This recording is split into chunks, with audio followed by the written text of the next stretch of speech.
La necia alegría.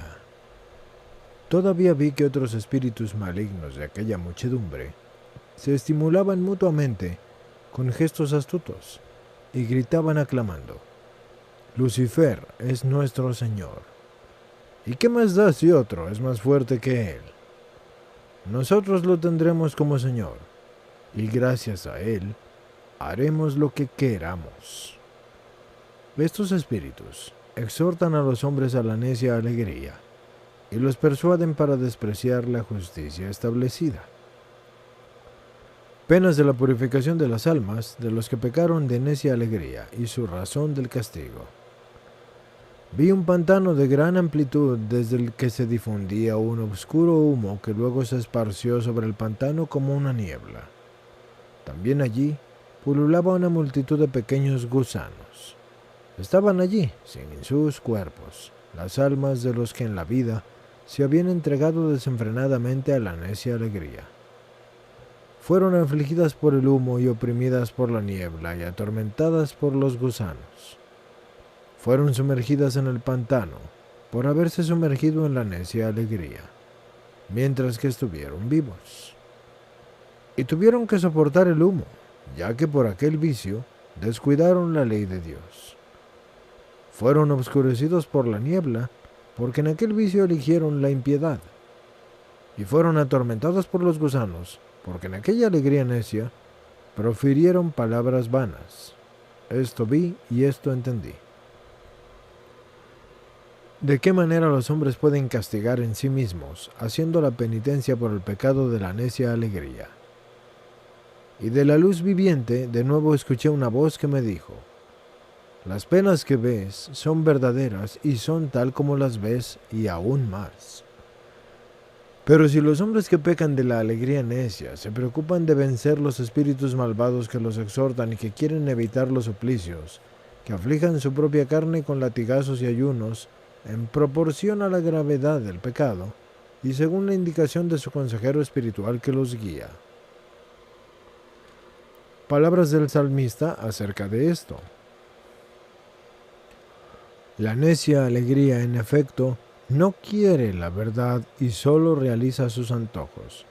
Afirma que su perversa voluntad no es nociva. Ignora a Dios en sus acciones. Afila su lengua contra Dios, como se ha escrito: hijos de los hombres, sus dientes son lanzas y saetas, y su lengua es afilada como espada. Salmo 57, versículo 5. Esto significa lo siguiente: los hijos de la carne que han nacido según la carne en el pecado tienen cierta estructura dura en su carne, como tienen la estructura sólida en los dientes. Y esto representa la dureza que se opone al deseo del alma.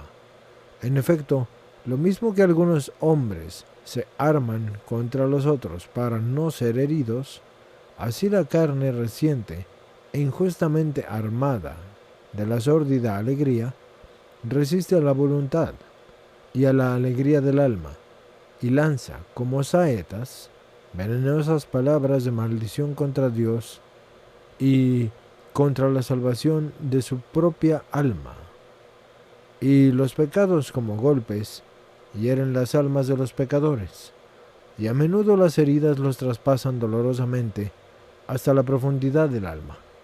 En efecto, su razón la dirigen al mal, la afilan como una espada con impías palabras, y bromeando y ostentando cierta elegancia, como en un juego gracias al cual se muestran distinguidos, atraen de ese modo a muchos hacia sí, y entonces los seducen y hieren sus almas. Cuando las almas de los que hacen penitencia en este mundo no se purifican plenamente, separadas de sus cuerpos, se examinan de las penas que han merecido.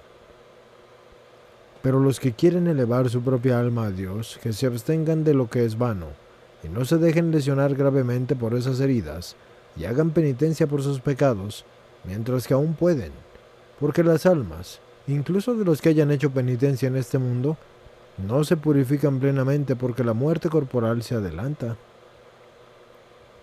Separadas de sus cuerpos, las almas van a ser pasadas por el tamiz de las penas que se hayan merecido.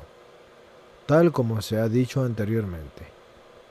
Estas cosas se han dicho a propósito de la purificación y de la salvación de las almas de los penitentes, y son dignas de fe.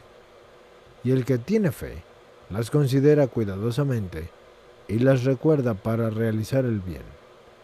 Fin de la primera parte.